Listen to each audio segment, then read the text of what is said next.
Prajwal pen drive ರಾಜ್ಯಾದ್ಯಂತ ಕೋಲಾಹಲ ಎಬ್ಬಿಸ್ಬಿಟ್ಟಿದೆ. Most wanted Prajwal ವಿದೇಶಕ್ಕೆ ಪರಾರಿಯಾಗಿದ್ದಾರೆ. ಆದರೆ ದಿನ ಕಳೆದಂತೆಲ್ಲ ಪ್ರಜ್ವಲ್ಗೆ ಸಂಕಷ್ಟದ ಮೇಲೆ ಸಂಕಷ್ಟ ಕೂಡ ಎದುರಾಗ್ತಾ ಇದೆ. ಈ ಕುರಿತ ಒಂದು ವರದಿ ಇದೆ, ಬನ್ನಿ ನೋಡ್ಕೊಂಡು ಬರೋಣ.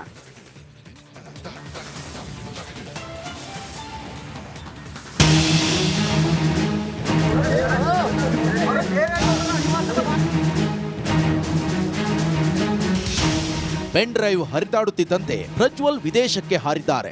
ಹಾಸನ ಸಂಸದನ ವಿರುದ್ಧ ಒಂದಲ್ಲ ಎರಡಲ್ಲ 3 ಕೇಸ್ ದಾಖಲಾಗಿದೆ. ರೇವಣ್ಣ ಪುತ್ರನಿಗಾಗಿ ಎಸ್ಐಟಿ ಬಲೆ ಬೀಸಿದೆ. ಇಷ್ಟಾದ್ರೂ ಪ್ರಜ್ವಲ್ ಕಣ್ಣಾ ಮುಚ್ಚಾಲೆ ಆಡ್ತಿದ್ದಾರೆ. ಆದ್ರೆ ದಿನ ಕಳೆದಂತೆಲ್ಲ ಪ್ರಜ್ವಲ್ಗೆ ಕಾನೂನು ಕಂಟಕ ಎದುರಾಗುತ್ತಿದೆ.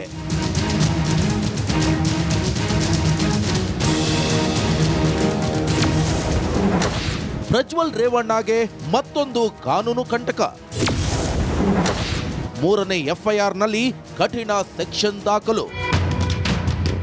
ನಿಜ, ಪ್ರಜ್ವಲ್ ರೇವಣ್ಣಗೆ ಮತ್ತೊಂದು ಕಾನೂನು ಕಂಟಕ ಎದುರಾಗಿದೆ. ಸಂತ್ರಸ್ತೆ ಹೇಳಿಕೆ ಆಧರಿಸಿ ಪ್ರಜ್ವಲ್ ವಿರುದ್ಧ 3ನೇ ಎಫ್ಐಆರ್ ದಾಖಲಾಗಿದೆ. ಈ 3ನೇ ಎಫ್ಐಆರ್ನಲ್ಲಿ ಕಠಿಣ ಸೆಕ್ಷನ್ಗಳನ್ನ ದಾಖಲಿಸಲಾಗಿದೆ. ಪ್ರಜ್ವಲ್ಗೆ ಮತ್ತೊಂದು ಕಂಟಕ. ಮೇ 8ರಂದು ಪ್ರಜ್ವಲ್ ವಿರುದ್ಧ ದಾಖಲಾಗಿದ್ದ ಕೇಸ್ನಲ್ಲಿ ಸೆಕ್ಷನ್ 376(2)(n) ಅಂದ್ರೆ ಮಹಿಳೆಯ ಮೇಲೆ ಅತ್ಯಾಚಾರ, ಸೆಕ್ಷನ್ 354(a) ಅಂದ್ರೆ ಲೈಂಗಿಕ ಅನುಕೂಲಕ್ಕಾಗಿ ಬೇಡಿಕೆ, ಹಾಗೆ ಸೆಕ್ಷನ್ 354(b) ಬಟ್ಟೆ ಹಿಡಿದು ಎಳೆದಾಡಿದ ಆರೋಪ ಹಾಗೂ ಮತ್ತು ಸೆಕ್ಷನ್ 354(c) ಅಂದ್ರೆ ಖಾಸಗಿ ಚಿತ್ರಗಳನ್ನ ಸೆರೆ ಹಿಡಿದು ವೀಕ್ಷಣೆ ಮಾಡಿದ್ದಾಗಿ ಎಫ್ಐಆರ್ ದಾಖಲಾಗಿದೆ. ಅಲ್ಲದೆ ಸೆಕ್ಷನ್ 354(c) ಅಂದ್ರೆ ಒಪ್ಪಿಗೆ ಇಲ್ಲದೆ ಖಾಸಗಿ ಚಿತ್ರ ಪ್ರಸಾರ ಹಾಗೂ ಸೆಕ್ಷನ್ 506 ಅಂದ್ರೆ ಬೆದರಿಕೆ ಹಾಕಿರೋದಾಗಿ ಎಫ್ಐಆರ್ ಆಗಿದೆ.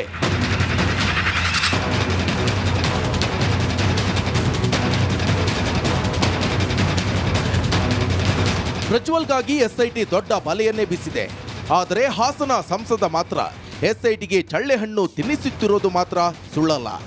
Crime bureau, republic Kannada.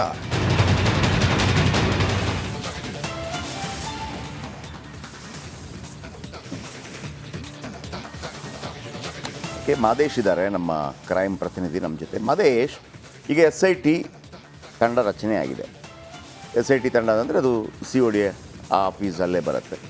ನಾನು ಕೇಳ್ತಿರೋದು, ಈಗ 15 ದಿನಗಳಿಂದ ಈ ಮನುಷ್ಯ ತಪ್ಪಿಸ್ಕೊಂಡಿದ್ದಾನಲ್ಲ, ಲುಕ್ಔಟ್ ನೋಟಿಸು, ಇನ್ನೊಂದು ಯಾವ್ದು notice, blue corner notice, red corner notice ಇನ್ನೂ ಜಾರಿಯಾಗಿಲ್ಲ, ಬಟ್ ಮಾಡ್ತೀವಿ. ಆಮೇಲೆ ಅದಕ್ಕೇನು ಮಹತ್ವ ಇಲ್ಲ. ಇವರಿಗೆ ಈಗ SIT ತಂಡಕ್ಕೆ ಹೊರಗೋಗಿ ಜರ್ಮನ್ಗೆ ಹೋಗಿ ಆ ಥರನ ಎಡೆಮುರಿ ಕಟ್ಟಿ ಕರ್ಕೊಂಬರೋಕ್ಕೆ ಅವಕಾಶ ಇಲ್ವಾ? ಈಗ ಕಾಯ್ತಾ ಇರೋದಾ ಮೀನಿಗೆ ಗಾಳಾಕ್ಬಿಟ್ಟು ಯಾವಾಗ ಬರ್ತಾನೆ ಅಂತೇಳಿ? ಹಂಗಾಗತ್ತೆ. ಯಾಕೆ ಇವ್ರಿಗೆ ಹೋಗೋಕ್ಕಾಗಲ್ವಾ? ಈಗ ನಮ್ಮಲ್ಲ ಯಾವುದಾದ್ರೂ ಬೇರೆ ಬೇರೆ ರಾಜ್ಯಗಳಲ್ಲಿ ತಪ್ಪಿಸ್ಕೊಂಡಿದ್ರೆ ಹುಡ್ಕೊಂಬರ್ತಾರೆ. ಬಿಹಾರದಲ್ಲಿ ಸಿಕ್ಕಿದ್ದಂತೆ, ವೆಸ್ಟ್ ಬೆಂಗಾಲಲ್ಲಿ ಸಿಕ್ಕಿದ್ದಂತೆ, ಈ ಥರ. ಈಗ ಯಾವುದು ಕೆಫೆ ಬಾಂಬ್ ಸ್ಫೋಟದಲ್ಲಿ ವೆಸ್ಟ್ ಬೆಂಗಾಲಿಂದ ಹಿಡ್ಕೊಂಬಂದಿದ್ರು. ಯಾಕೆ ಮಾದೇಶ್?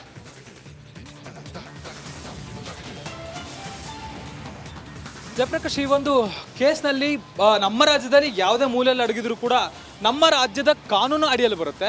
ಅದು ಹೊರಗಡೆ ದೇಶಗಳಲ್ಲಿ ಆದರೆ ಬೇರೊಂದು ರೀತಿಯಾದಂತಹ ಕಾನೂನು ಪ್ರಕ್ರಿಯೆಗಳಾಗುತ್ತೆ.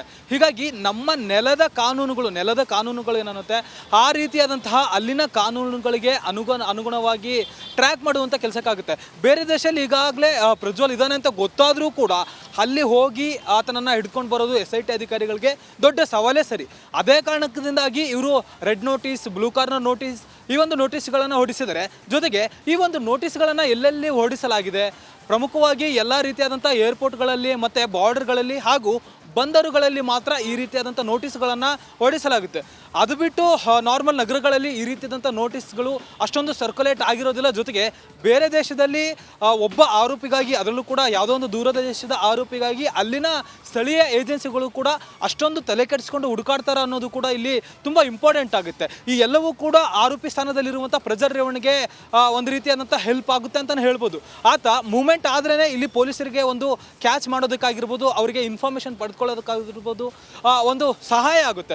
ಆದರೆ ಪ್ರಜ್ವಲ್ ರೇವಣ್ಣ ಎಲ್ಲೂ ಕೂಡ ಮೂಮೆಂಟ್ ಆಗದೇನೆ ತನ್ನ ಒಂದು ಪ್ರೀ ಪ್ಲ್ಯಾನ್ಡ್ ಆಗಿ ತಾನು ತಪ್ಪಿಸ್ಕೊಳ್ಳುವಂಥದ್ದು ಇಲ್ಲಿ ಮೇಲ್ನೋಟಕ್ಕೆ ಗೊತ್ತಾಗ್ತಿದೆ. ಯಾಕಂದರೆ 16 ದಿನಗಳಾದರೂ ಕೂಡ ಆತ ಇಲ್ಲಿವರೆಗೂ ಕೂಡ ಎಲ್ಲಿದೆ ಅನ್ನೋದು ಕೂಡ ಪತ್ತೆಯಾಗಿಲ್ಲ. ಈಗಾಗಲೇ ನೋಟಿಸ್ ಕೊಟ್ಟ ಬೆನ್ನಲ್ಲೇ ಪ್ರಜ್ವಲ್ ರೇವಣ್ಣ ಒಂದು ಸೋಷಿಯಲ್ ಮೀಡಿಯಾದಲ್ಲಿ ಪೋಸ್ಟ್ ಮಾಡಿದ್ರು, ನಾನು ಬೆಂಗಳೂರಿಗೆ ಬರ್ತೇನೆ, ಬಂದಾದ ಮೇಲೆ ಸತ್ಯಾಸತ್ಯತೆ ಹೊರಗಡೆ ಬರುತ್ತೆ ಅಂತೇಳಿ. ಆ ಒಂದು ಆಧಾರದ ಮೇಲೂ ಕೂಡ ಆತನ ಟ್ರ್ಯಾಕ್ ಮಾಡ್ಬೋದು. ಯಾಕಂದರೆ ಈಗಿನ ಟೆಕ್ನಾಲಜೀಸಲ್ಲಿ ಆತ ಯಾವ ಒಂದು ಸಿಸ್ಟಮ್ನಿಂದ ಈ ಒಂದು ಟ್ವೀಟ್ ಮಾಡಿದ್ದಾನೆ, ಎಲ್ಲಿಂದ ಮಾಡಿದ್ದಾನೆ ಅನ್ನೋದು IP ಅಡ್ರೆಸ್ ಮೂಲಕ ಟ್ರ್ಯಾಕ್ ಆಗುತ್ತೆ. ಅದಾದಮೇಲೆ ಈ ಒಂದು ಆತನ ನಡೆ ಅಂದರೆ ಪ್ರಜ್ವಲ್ ರೇವಣ್ಣ ನಡೆ ನೋಡಿದ್ರೆ ಎಲ್ಲೊಂದು ಕಡೆ ಪ್ರೀ ಪ್ಲ್ಯಾನ್ಡ್ ಆಗಿ ಇದು ಮಾಡಿದ್ದಾನೆ, ಜೊತೆಗೆ ಎಲ್ಲೂ ಕೂಡ ಮೂವ್ಮೆಂಟ್ ಮಾಡ್ತಿಲ್ಲ ಅನ್ನೋಂಥದ್ದು ಮೇಲ್ನೋಟಕ್ಕೆ ಗೊತ್ತಾಗ್ತಿದೆ. ಈಗಾಗಲೇ 196 ದೇಶದಲ್ಲೂ ಕೂಡ ಇಂಟರ್ಪೋಲ್ ಅಧಿಕಾರಿಗಳು ಒಂದಷ್ಟು ಕಣ್ಣಿಟ್ಟಿದ್ದಾರೆ. ಏರ್ಪೋರ್ಟ್ಗಳಾಗಿರ್ಬೋದು, ಬಂದರುಗಳಾಗಿರ್ಬೋದು, ಜೊತೆಗೆ ಬಾರ್ಡರ್ಗಳಲ್ಲಿ ನೋಡ್ತಿದ್ದಾರೆ. ಆದರೆ ಸೆಂಟ್ರಲ್ ಸಿಟಿಗಳಲ್ಲಿ ಎಲ್ಲೊಂದು ಕಡೆ ಕಷ್ಟ ಆಗುತ್ತೆ. ಬೇಕಾದರೆ ಅಲ್ಲಿರೋಂತಹ ಪೊಲೀಸ್ ವ್ಯವಸ್ಥೆ ಆಗಿರುತ್ತೆ, ಅಲ್ಲಿನಂಥ ಕಾನೂನುಗಳು ಯಾವಿರುತ್ತೆ, ಜೊತೆಗೆ ಅಲ್ಲಿರುವಂಥ ಜನರಿಗೆ ನಿಜಕ್ಕೂ ಕೂಡ ಪ್ರಜ್ವಲ್ ರೇವಣ್ಣ ಯಾರು ಅನ್ನೋದು ಕೂಡ ಗೊತ್ತಿರಲ್ಲ. ನಮ್ಮ ದೇಶದಲ್ಲಿ ಈ ಒಂದು ದೊಡ್ಡ ಮಟ್ಟದಲ್ಲಿ ಈ ಒಂದು ಕೇಸ್ ಆಗಿರೋದ್ರಿಂದ ಇಲ್ಲಿ ಸಾಕಷ್ಟು ಚರ್ಚೆ ಆಗ್ತಿದೆ. ಆದರೆ ಬೇರೊಂದು ದೇಶದಲ್ಲಿ ಈತ ಕೇವಲ ಒಬ್ಬ ಆರೋಪಿ ಆಗಿರ್ತಾನೆ, ಜೊತೆಗೆ ಬೇರೊಂದು ದೇಶದಿಂದ ಬಂದಂಥ ವ್ಯಕ್ತಿ ಆಗಿರ್ತಾನೆ. ಅಲ್ಲಿ ಯಾವ ರೀತಿ ಆಗುತ್ತೆ ಅನ್ನೋದನ್ನು ಕೂಡ SIT ಅಧಿಕಾರಿಗಳು ತಜ್ಞರ ಜೊತೆ ಅಂದರೆ ಕಾನೂನು ತಜ್ಞರ ಜೊತೆ ಚರ್ಚೆ ಮಾಡುವಂಥ ಕೆಲಸನ ಮಾಡ್ತಿದ್ದಾರೆ. ಟೆಕ್ನಿಕಲಿ ಒಂದಷ್ಟು ಆಟಗಳನ್ನು ಆಡಬೇಕಾಗುತ್ತೆ. ಯಾಕಂದರೆ ಆತ ಮೊಬೈಲ್ ಟ್ರ್ಯಾಕ್ ಮಾಡಲೇಬೇಕಾಗುತ್ತೆ. ಇಲ್ಲಿ ಆತನ ನಡೆ ನೋಡ್ತಿದ್ರೆ, ಪ್ರಜ್ವಲ್ ರೇವಣ್ಣ ಅವರ ನಡೆ ನೋಡ್ತಿದ್ರೆ ಪ್ರತಿಯೊಂದು ಹಂತದಲ್ಲೂ ಕೂಡ ಹುಷಾರಾಗಿ ಎಲ್ಲೂ ಕೂಡ ಕರೆಕ್ಟಾಗಿ ಮೂವ್ಮೆಂಟ್ ಕೊಡದೇನೆ ತಾನು ತಪ್ಪಿಸ್ಕೊಳ್ಳುವಂಥ ಯತ್ನ ಮಾಡ್ತಿದ್ದಾನೆ. ಸೊ ಆತನೇ ಒಂದು ಓಕೆ ಮಾದೇಶ್, ಹಾಗೆ ಸಂಪರ್ಕದಲ್ಲಿರಿ. ಇನ್ನು ಅತ್ಯಾಚಾರ ಕೇಸ್ನಲ್ಲಿ ಪ್ರಜ್ವಲ್ ಬಂಧನಕ್ಕೆ SIT ಅಧಿಕಾರಿಗಳು ಹರಸಾಹಸ ಪಡ್ತಿದ್ದಾರೆ. ಬ್ಲೂ ಕಾರ್ನರ್ ನೋಟಿಸ್ಗೂ ಕೂಡ ಬಗ್ಗಿಲ್ಲ ಹಾಸನ ಸಂಸದ. 16 ದಿನಗಳಿಂದ ಕುಟುಂಬದ ಸಂಪರ್ಕಕ್ಕೆ ಸಿಕ್ಕಿಲ್ವಂತೆ ಪ್ರಜ್ವಲ್ ರೇವಣ್ಣ. SITಗೆ ಸಿಗದೆ ವಿದೇಶದಲ್ಲಿ ತಲೆಮರೆಸಿಕೊಂಡಿದ್ದಾರೆ ಪ್ರಜ್ವಲ್. ಸದ್ಯ ಬ್ಲೂ ಕಾರ್ನರ್ ನೋಟಿಸ್ಗೆ ಮೊದಲ ಅಪ್ಡೇಟ್ ಕೂಡ ಸಿಕ್ಕಿದೆ ಅಂತೆ. ಜರ್ಮನಿಯಲ್ಲೇ ಇದ್ದಾರೆ ಹಾಸನ ಸಂಸದ ಪ್ರಜ್ವಲ್ ರೇವಣ್ಣ ಅಂತ ಹೇಳಲಾಗ್ತಾ ಇದೆ. ಪ್ರಜ್ವಲ್ ಬಗ್ಗೆ SITಗೆ ಸಿಕ್ಕಿದೆಯಂತೆ ಬಹುದೊಡ್ಡ ಸಾಕ್ಷ್ಯಾಧಾರಗಳು. ವಿಮಾನಗಳನ್ನ ಬಿಟ್ಟು ರಸ್ತೆಯಲ್ಲೇ ಪ್ರಜ್ವಲ್ ರೇವಣ್ಣ ಓಡಾಡ್ತಿದ್ದಾರಾ, ಈ ಪ್ರಶ್ನೆ ಕೂಡ ಇದೆ. ಏರ್ಪೋರ್ಟ್ನಿಂದ ಬೇರೆ ಬೇರೆ ದೇಶಕ್ಕೆಲ್ಲ ಅವರು ಪ್ರಯಾಣ ಮಾಡಿದ್ರೆ ಏರ್ಪೋರ್ಟ್ಗಳಿಂದ ತತ್ಕ್ಷಣಕ್ಕೆ ಮಾಹಿತಿ ಸಿಕ್ಬಿಡುತ್ತೆ SIT ಅಧಿಕಾರಿಗಳಿಗೆ. ಬಟ್ ಆ ಕೆಲಸ ಆಗ್ತಾ ಇಲ್ಲ ಅಂತ ಜರ್ಮನಿಯಿಂದ ರಸ್ತೆ ಮುಖಾಂತರ ಪ್ರಯಾಣದ ಬಗ್ಗೆ ಮಾಹಿತಿ ಇದೆಯಂತೆ SIT ಅಧಿಕಾರಿಗಳಿಗೆ. ಬ್ಲೂ ಕಾರ್ನರ್ ನೋಟಿಸ್ ಬಳಿಕ ಮೊದಲ ಮಾಹಿತಿ ಸದ್ಯ ಲಭ್ಯ ಆಗಿದೆ. ಈ ಕುರಿತು ಮತ್ತಷ್ಟು ಡೀಟೇಲ್ಸ್ ಅನ್ನ ಕೊಡೋದಕ್ಕೆ ನಮ್ಮ ಪ್ರತಿನಿಧಿ ಮಾದೇಶ್ ನೇರ ಸಂಪರ್ಕದಲ್ಲಿದ್ದಾರೆ. ಮಾದೇಶ್, ನೀವೇ ಹೇಳ್ತಾ ಇದ್ರಿ ಎಲ್ಲೂ ಕೂಡ ಮೂವ್ಮೆಂಟ್ ಆಗ್ತಾ ಇಲ್ಲ, ಹಾಗಾಗಿ ಮಾಹಿತಿ ಸಿಗ್ತಾ ಇಲ್ಲ ಅಂತ.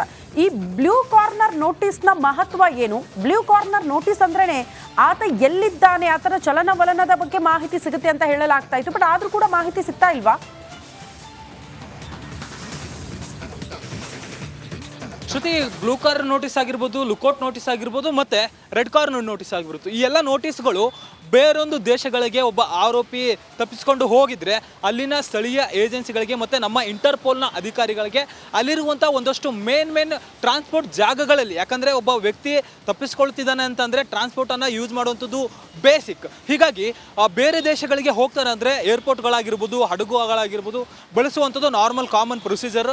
ಜೊತೆಗೆ ದೊಡ್ಡ ನಾರ್ಮಲ್ ಆಗಿ ಹೊರ ದೇಶಗಳಿಗೆ ಹೋಗಬೇಕು ಅಂದರೆ ಒಂದು ಹಡಗು ಬಳಸಬೇಕು, ಇಲ್ಲ ಏರೋಪ್ಲೇನ್ ಬಳಸಬೇಕು. ಈ ಎರಡು ಬಿಟ್ಟರೆ ರಸ್ತೆಯಲ್ಲಿ ಹೋಗೋದು ಭಾಳಷ್ಟು ಕಷ್ಟನೇ ಇರ್ತದೆ. ಹೀಗಾಗಿ ರೆಡ್ ಕಾರ್ನರ್ ನೋಟಿಸ್ ಮತ್ತು ಬ್ಲೂ ಕಾರ್ನರ್ ನೋಟಿಸ್ ಮತ್ತು ಲುಕೌಟ್ ನೋಟಿಸ್ಗಳೇನಿರ್ತವೆ ಇವುಗಳನ್ನು ಅಲ್ಲಿರುವಂತಹ ವಿಮಾನ ನಿಲ್ದಾಣಗಳಿಗಾಗಿರ್ಬೋದು ಮತ್ತು ಬಂದರುಗಳಿಗೆ ಮತ್ತು ಬಾರ್ಡರ್ಗಳಿಗೆ, ಔಟ್ ಆಫ್ ದಿ ಬಾರ್ಡರ್ ಏನಿರುತ್ತಲ್ಲ ಚೆಕ್ ಪೋಸ್ಟ್ಗಳು, ಅಲ್ಲೂ ಕೂಡ ಇಶ್ಯೂ ಮಾಡುವಂಥ ಕೆಲಸವನ್ನು ಮಾಡಲಾಗಿರುತ್ತೆ. ಈ ಒಂದು ಕೇಸ್ನಲ್ಲೂ ಕೂಡ 196 ದೇಶಗಳಲ್ಲಿ ಬ್ಲೂ ಕಾರ್ನರ್ ನೋಟಿಸನ್ನು ಇಶ್ಯೂ ಮಾಡಿದ್ದಾರೆ. ಈ ಒಂದು ಬ್ಲೂ ಕಾರ್ನರ್ ನೋಟಿಸ್ ಅಡಿ ಆರೋಪಿ ಎಲ್ಲೇ ಕೂಡ ಪತ್ತೆ ಆದರೂ ಆತನ ಹಿಡಿದಿಟ್ಕೊಳ್ಬೋದು. ಜೊತೆಗೆ ಅಲ್ಲಿನ ಇಂಟರ್ಪೋಲ್ ಏಜೆನ್ಸಿಗಳಿಗೆ ಅಲ್ಲಿನ ಸ್ಥಳೀಯ ಪೊಲೀಸರು ಈ ಒಂದು ವ್ಯಕ್ತಿ ಏನು ನೋಟಿಸ್ನಲ್ಲಿದ್ದಾನೆ, ಈ ವ್ಯಕ್ತಿ ಇಲ್ಲಿದ್ದಾನೆ ಅಂತೇಳಿ ಇನ್ಫಾರ್ಮೇಷನ್ ಕೊಡ್ಬೋದತ್ತೆ. ಬದಲಾಗಿ ಆತನನ್ನು ಏಕಾಏಕಿ ಅಲ್ಲವರು ಕೂಡ ಅರೆಸ್ಟ್ ಮಾಡುವಂಥದ್ದು ಕಷ್ಟ ಆಗುತ್ತೆ. ಯಾಕಂದರೆ ಅದು ಅಲ್ಲಿನ ಕಾನೂನು ನಿಯಮನ ಅಡಿಗಳಲ್ಲಿ ಯಾವ ರೀತಿ ಬರುತ್ತೆ ಅನ್ನೋದನ್ನು ಮೇಲೆಗೆ ಆ ಒಂದು ಅಲ್ಲಿನ ಸ್ಥಳೀಯ ಪೊಲೀಸರು ಕೂಡ ನಡೆದುಕೊಳ್ತಾರೆ. ಹೀಗಾಗಿ ನಮ್ಮ ದೇಶದ SITಗಾಗಿರ್ಬೋದು ಮತ್ತು ಇಂಟರ್ಪೋಲ್ ಅಧಿಕಾರಿಗಳಿಗಾಗಿರ್ಬೋದು ಈ ಒಂದು ಕೇಸ್ನಲ್ಲಿ ಸಾಕಷ್ಟು ಹಿನ್ನಡೆ ಆಗ್ತಿದೆ. ಜೊತೆಗೆ ಈ ಪ್ರಜ್ವಲ್ ರೇವಣ್ಣ ಒಂದು ಬಂದರಿಗೆ ಹೋಗಬೇಕು, ಇಲ್ಲ ಅಂದರೆ ಏರ್ಪೋರ್ಟ್ಗೆ ಹೋಗಬೇಕು, ಅಲ್ಲಿನ ಸ್ಥಳೀಯ ವಾಹನಗಳಲ್ಲಿ ಏನಾದರೂ ಬಳಸಿದ್ರೆ ನಿಜಕ್ಕೂ ಕೂಡ ಇದು ಕಷ್ಟ ಸಾಧ್ಯ. ಯಾಕಂದರೆ ಆತನಿಗೆ ಸಾಕಷ್ಟು ದಿನಗಳ ಕಾಲ ತಪ್ಪಿಸ್ಕೊಳ್ಬೇಕು. ಆತನ ಹಿಂದೆ ಪೊಲೀಸರು ಬಿದ್ದಿದ್ದಾರೆ ನಿಜ, ಆದರೆ ಬೇರೊಂದು ದೇಶದಲ್ಲಿ ಪ್ರತಿಯೊಂದು ಇಂಚಿಂಚು ನಮ್ಮ ರಾಜ್ಯದಲ್ಲಿ ಹುಡುಕಿದಷ್ಟು ಈಸಿಯಾಗಿ ಬೇರೆ ದೇಶದಲ್ಲಿ ಹುಡುಕೋಕೆ ಆಗೋದಿಲ್ಲ.